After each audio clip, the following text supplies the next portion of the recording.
ایک عجیب علامت سرکار دو عالم صلی اللہ علیہ وسلم نے یہ بیان فرمائی اور توجہ سے سننے والی بات ہے۔ آپ صلی اللہ علیہ وسلم نے ارشاد فرمایا کہ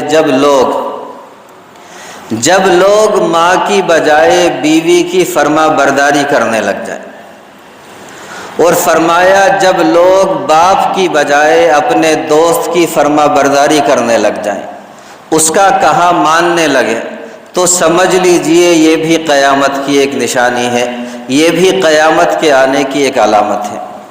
آپ اندازہ لگائیں میرے پیارے بھائیوں، کتنی عجیب بات کہی۔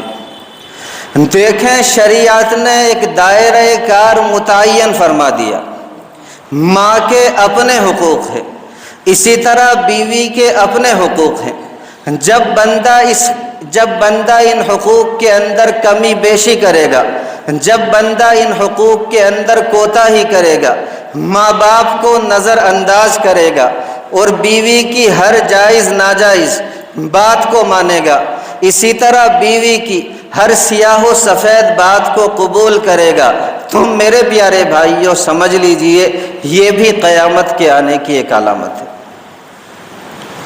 اور دوسری بات، سرکار دو عالم صلی اللہ علیہ وسلم نے یہ بیان فرمائی کہ جب انسان باپ کی بات کو رد کرے اور دوست کی بات کو ماننے لگے، یہ بھی قیامت کے آنے کی ایک نشانی ہے۔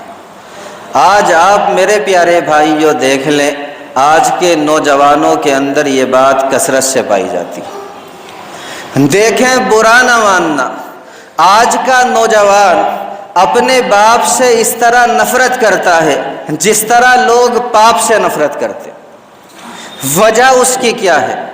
وجہ اس کی صرف یہ ہے کہ باپ جو ہے وہ روک ٹوک کرتا ہے، اچھے کاموں کے کرنے کو کہتا ہے اور برے کاموں کے کرنے سے منع کرتا ہے، جبکہ دوست جو ہے وہ ہر من پسند بات کرنے کی تلقین کرتا ہے اور ہر من پسند بات کے کرنے کی تجویز پیش کرتا ہے۔